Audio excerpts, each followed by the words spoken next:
I keep thinking at some point engineers will flood me with all kinds of CLs that have a lot of automatic or AI written documentation. But I really haven't seen that. I've seen a few where I'm like, it's obvious the AI wrote that because I've seen previous writing from this person and it's not that level. But honestly, I'm happy to get AI written stuff. It's Yeah, usually like really pretty good, and if it's coming yeah, from an engineer, I assume they reviewed it for accuracy. So yeah, it's now just a matter of style. And I even have a button I can click to just apply all our style updates, and right.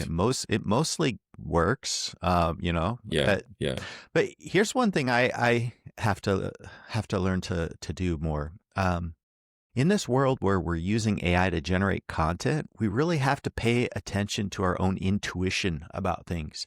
If something feels like maybe that's not right, or maybe that's still confusing to an engineer, I have to like really listen to that and play up, really like focus on that. Be like, you know what? That's like a little red flag. Don't yeah, just ignore it. yeah, It yeah. probably really is confusing, or it probably is wrong, or there probably is something. So that intuition can easily become muted if we're just, cranking stuff out Yeah, and yeah. copying and I think pasting it.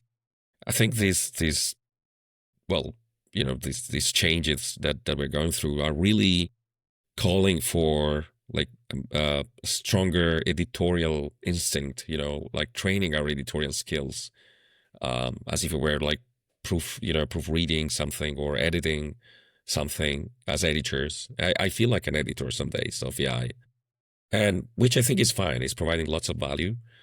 And with developers, I think they usually have already a very strong pull request hygiene in general. So, for example, you will seldom see a humongous PR of code or docs coming from a developer because they despise very big PRs. Usually. Um, yeah, I've just seen this example the other day in the OCaml programming language repository. There was this guy who added like 10,000 lines of code, and he was claiming, well, the AI knows about this stuff. And my gosh, the maintainers were so patient, but there's no way that something like this could go through in a corporate setting. I think it's more sometimes like external contributors passes by, and eventually that will probably disappear. I don't know. I agree. Engineers definitely have good pull request hygiene. I like that, Yeah, the way you phrase that. I was thinking about a project I was working on a few months ago where I was moving content, and it was like a 10,000 word pull whoa. request. Well, sometimes you have to do it, but Because I was not only moving things, I was kind of renaming things, and I was fixing out of date things, and I just shoved it into one big, we call them change lists. And the engineer immediately was like, "Hey, can you break this up?" So I broke it up into like five or six, and yeah, it was a lot more manageable. I don't know why I yeah, didn't yeah, do yeah, that in the first place, but but yeah, it's almost like a learned response from them. Like they see it a big PR is like, please break it up. yeah, I think you're right. Like immediately they're like, yeah, that's not Yeah, yeah, a yeah, good thing. But that hygiene of small changes and reviewing that is a good way to get around this like AI yeah, errors and hallucinations, because you can put more focus and yeah, attention on it.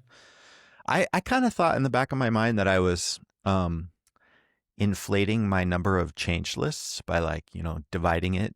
I mean, what if you took and every single page change was its own yeah, change list? I mean, it seems like, oh, you're just trying to increase your numbers, Tom, but not really. I mean, to a degree, it just makes the review easier.